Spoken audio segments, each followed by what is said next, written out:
समय पहले किसी स्कूल की तीसरी क्लास में बहुत सारे बच्चे पढ़ते थे। उसी क्लास में अंश और वंशिका नाम के दो दोस्त भी पढ़ते थे। उन दोनों को ही टीवी देखना बहुत अच्छा लगता था। वो जैसा टीवी में देखते थे वैसे ही क्लास में किया करते थे। मैं आयरन मैन की तरह इतना ऊपर से कूद सकती हूँ। बस, मैं तो कैप्टन अमेरिका की तरह इससे भी ऊपर से कूद सकता हूँ। मैंने कल एक फिल्म देखी। उस फिल्म में स्पाइडरमैन एक पतले से धागे की मदद से दीवार पर चढ़ गया। हाँ, मैंने भी वो फिल्म देखी थी। वो पहले दीवार पर चढ़ गया, फिर दीवार पर से कूद भी गया और उसे कुछ भी नहीं हुआ। फिर तो हम भी वैसे ही कूद सकते हैं। हाँ, मैं कल कूदने के लिए रस्सी लेकर आऊंगा। हम उसकी मदद से पहले दीवार पर चढ़ेंगे और फिर दूसरी तरफ कूदेंगे। बहुत मजा आएगा। अगली सुबह वंश ने घर से निकलने से पहले अपने स्कूल बैग में एक पतली सी रस्सी रखी और वो स्कूल के लिए निकल गया। सुबह सुबह जब सारे बच्चे प्रेइंग ग्राउंड में प्रेयर कर रहे थे, अंश और वंशिका स्कूल में ही बनी एक बहुत ऊंची दीवार के पास गए। पहले हमें इस रस्सी को ऊपर से बांधना होगा, ये कहकर दोनों छत पर गए। उन्होंने रस्सी को छत पर किसी मजबूत चीज से बांध दिया और नीचे आ गए। चलो, अब हम भी स्पाइडरमैन की तरह इस रस्सी की मदद से छत पर चढ़ते हैं। पहले मैं चढ़ूंगी।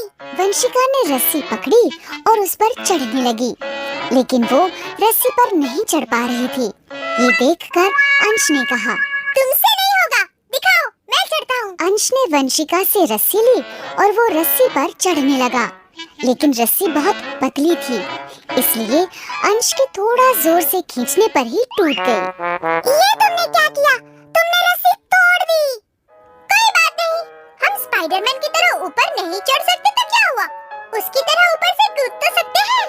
हाँ। अब वो दोनों स्पाइडरमैन की तरह कूदने के लिए ऊपर छत पर गए। चलो, अब एक साथ कूदते हैं।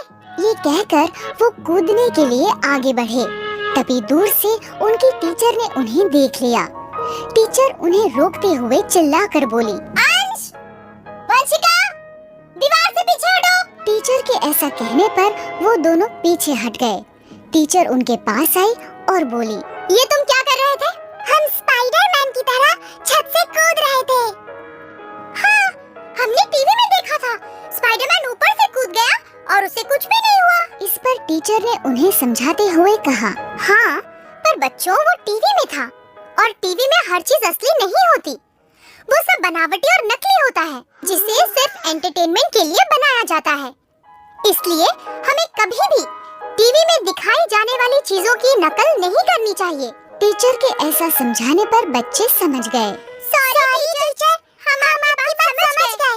अब हम कभी टीवी की नकल नहीं करेंगे। इस तरह अंश और वंशिका टीवी की सच्चाई समझ गए और फिर उन्होंने कभी टीवी की नकल नहीं की। तो बच्चों, इस कहानी से हमें ये शिक्षा मिलती है कि टीवी में जो भी दिखाया जाता है वो सिर्फ हमारे एंटरटेनमेंट के लिए होता है, इसलिए हमें उसे सिर्फ एंटरटेनमेंट की तरह ही देखना चाहिए।